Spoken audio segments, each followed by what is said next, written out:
നമസ്കാരം. എൻ്റെ പേര് വിനയൻ. ഞാൻ ആലപ്പുഴ ജില്ലയിലുള്ള മാന്നാർ മാവേലിക്കര എന്ന സ്ഥലത്ത് താമസിക്കുന്നു.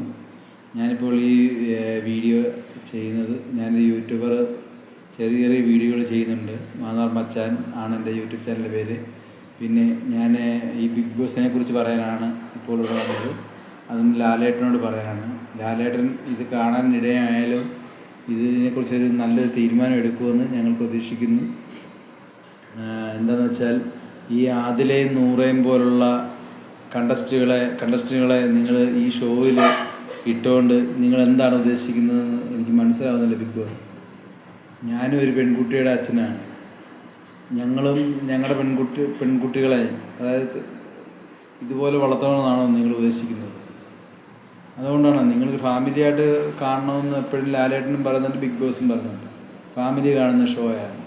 എന്നിട്ടാണോ ഈ അനിമോളെന്ന് പറയുന്ന വ്യക്തി കഴിഞ്ഞ 6-7 വർഷമായിട്ട് സ്റ്റാർ മാജിക്ക് ഞങ്ങൾ മുടങ്ങാതെ കാണുന്നതാണ്. അതിനകത്തുള്ളിടത്തോളം കാലം അവൾ പഠിച്ച കള്ളിയാണ്. കരഞ്ഞ് എന്ത് കാര്യം സാധിക്കും. അല്ലെങ്കിൽ ബിഗ് ബോസിന് സംശയം ഉണ്ടെങ്കിൽ പല എപ്പിസോഡുകളുണ്ട്, അതെടുത്ത് നോക്കാം. കരഞ്ഞ് കാര്യം സാധിക്കും. 1.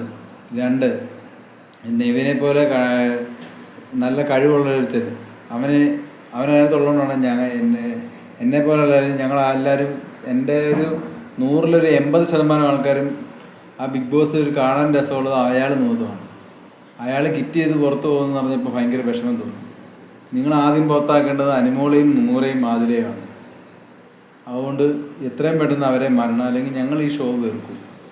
ഇതിന് മുമ്പ് നിങ്ങൾ ഡോക്ടർ റോബിനെ ഇതുപോലെ തന്നെ പുറത്താക്കി. പിന്നെ സിബിനെ, നിങ്ങളിത് സ്ക്രിപ്റ്റഡ് ആണെന്നോ ഞങ്ങൾക്ക് സംശയമുണ്ട്. ഒന്നെങ്കിൽ നെവിനെ പുറത്താക്കരുത്, തിരിച്ചു കൊണ്ടുവരണം. ഇതാണ് ഞങ്ങൾക്ക് പറയാനുള്ളത്. അതുകൊണ്ട് ലാലേട്ടനും ബിഗ് ബോസ് എത്രയും പെട്ടെന്ന് നല്ലൊരു തീരുമാനം എടുക്കുമെന്ന് ഞാൻ പ്രതീക്ഷിക്കുന്നു. ഓക്കെ.